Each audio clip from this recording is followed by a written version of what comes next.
Hello friends, వెలుగు వైపు ఛానల్కి స్వాగతం. ఈ రోజుల్లో మనందరి లైఫ్ చాలా బిజీ అయిపోయింది కదా. ఉదయం లేచినప్పటి నుండి రాత్రి పడుకునే వరకు కాలేజ్, జాబ్, బిజినెస్ టెన్షన్స్, వీటి మధ్యలో మన ఫోన్కి ఛార్జింగ్ పెట్టుకోవడం గుర్తుంటుంది, కానీ మన ఆత్మకు ఛార్జింగ్ ఇవ్వడం మాత్రం మర్చిపోతున్నాం. అదే ప్రార్థన. చాలామందికి కొన్ని సందేహాలున్నాయి. అసలు ప్రార్థన ఎందుకు చేసుకోవాలి? ప్రార్థన చేసుకోకపోతే ఏమవుతుంది? ఒకవేళ మనం ప్రార్థన చేస్తే జవాబు ఇంకా రాకపోతే ఏం చేయాలి? ఇంత బిజీ లైఫ్లో ప్రార్థన కోసం టైం ఎలా కేటాయించాలి అని ఈరోజు ఈ 4 ప్రశ్నలకు చాలా ప్రాక్టికల్గా మన రోజువారీ జీవితాన్ని కనెక్ట్ చేసేలా సమాధానాలు తెలుసుకుందాం. వీడియోని ఎక్కడ స్కిప్ చేయకుండా చివరి వరకు చూడండి. మొదటి ప్రశ్న, ప్రార్థన ఎందుకు ఇంపార్టెంట్? ఒక చిన్న ఉదాహరణ చెప్తాను. మీ దగ్గర ₹1,00,000 ఖరీదైన స్మార్ట్ ఫోన్ ఉండొచ్చు. అందులో బెస్ట్ ఫీచర్స్ కూడా ఉండొచ్చు. కానీ దానికి వైఫై లేదా ఇంటర్నెట్ కనెక్షన్ లేకపోతే దానివల్ల ఏమైనా యూజ్ ఉంటుందా? అలాగే మనకు ఎంత టాలెంట్ ఉన్నా, ఎంత డబ్బున్నా, సృష్టికర్త అయిన దేవునితో కనెక్షన్ లేకపోతే మన లైఫ్ కూడా నెట్వర్క్ లేని ఫోన్ లాంటిదే. ప్రార్థన అంటే దేవుని ముందు ఒక లిస్ట్ పెట్టి అడుక్కోవడం కాదు. ప్రార్థన అంటే దేవునితో మాట్లాడడం, ఆయనతో ఒక బంధాన్ని, రిలేషన్షిప్ని పెంచుకోవడం. ప్రార్థన అనేది దేవుని బలాన్ని మన బలహీనతలకు కనెక్ట్ చేసే ఒక వంతెన. అందుకే అది చాలా ఇంపాక్ట్ ఉంటుంది. రెండవది, ప్రార్థన చేసుకోకపోతే ఏమవుతుంది? చాలామంది అనుకుంటారు, నేను ప్రార్థన చేయకపోయినా నా పనులన్నీ బాగానే జరుగుతున్నాయి కదా అని. కానీ ప్రార్థన చేయకపోవడం వల్ల మనం కోల్పోయేది బయట కనిపించే వస్తువులను కాదు, లోపల ఉండే శాంతిని. మనం ఎప్పుడైతే ప్రార్థన చేయడం మానేస్తామో మన జీవిత భారాన్ని మనమే మోయడం మొదలు పెడతాం. అప్పుడు చిన్న సమస్య వచ్చినా డిప్రెషన్కి గురవుతాం, స్ట్రెస్ ఫీల్ అవుతాం. అప్పుడు నిర్ణయాలు తీసుకుంటాం. దేవుని ప్రొటెక్షన్ నుండి మనం బయటకు వచ్చేస్తాం. ప్రార్థన లేని జీవితం చుక్కని లేని పడవ లాంటిది. గాలు ఎటు వీస్తే అటు వెళ్ళిపోతాం, కానీ గమ్యం మాత్రం చేరం. మూడవ ప్రశ్న, మనం చేసే ప్రార్థనకు వాల్యూ లేకపోతే ఎలా? అసలు ప్రార్థనకు వాల్యూ ఎప్పుడు పోతుందో తెలుసా?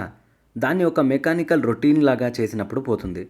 ఉదయం లేవగానే ఒక 2 నిమిషాలు ఏదో మొక్కుబడిగా బైహార్ట్ చేసిన పదాలు ఒప్పగించేసి ఆమెన్ అనడం ప్రార్థన కాదు.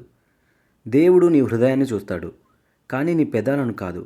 మనం వేరే వాళ్ళ మీద పగ, ద్వేషం మనసులో పెట్టుకొని ఎన్ని గంటలు ప్రార్థన చేసినా దాని వాల్యూ ఉండదు. అలాగే కేవలం కష్టాలు వచ్చినప్పుడు మాత్రం దేవుడు గుర్తొచ్చి అవసరం తీరాక ఆయన్ని మర్చిపోతే ఆ ప్రార్థనకు విలువ ఎలా ఉంటుంది?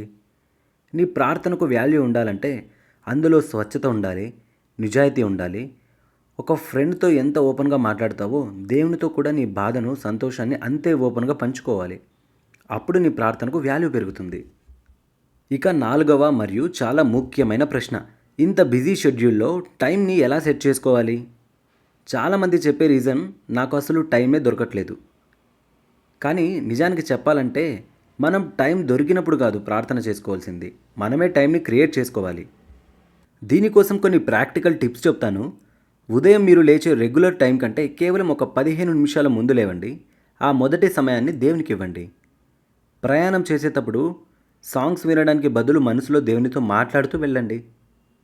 రాత్రి పడుకునే ముందు ఫోన్ స్క్రోల్ చేయడం మానేసి ఆ రోజంతా దేవుడు చేసిన మేలును తలుచుకొని థ్యాంక్స్ చెప్పండి. దేవుడు మీ దగ్గర నుండి గంటలు గంటలు టైం అడగట్లేదు.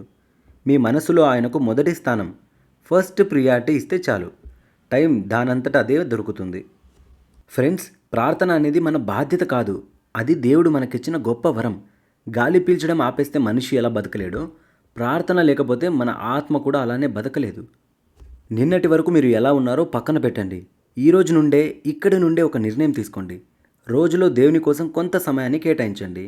ఖచ్చితంగా మీ జీవితంలో, మీ ఆలోచన విధానంలో గొప్ప మార్పును మీరే చూస్తారు. ఈ వీడియో మీకు యూజ్ అయిందని ఆశిస్తున్నాను.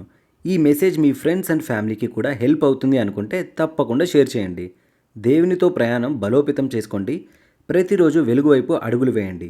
మన ఛానల్ని సబ్స్క్రైబ్ చేసుకోండి. God bless you all. Keep praying.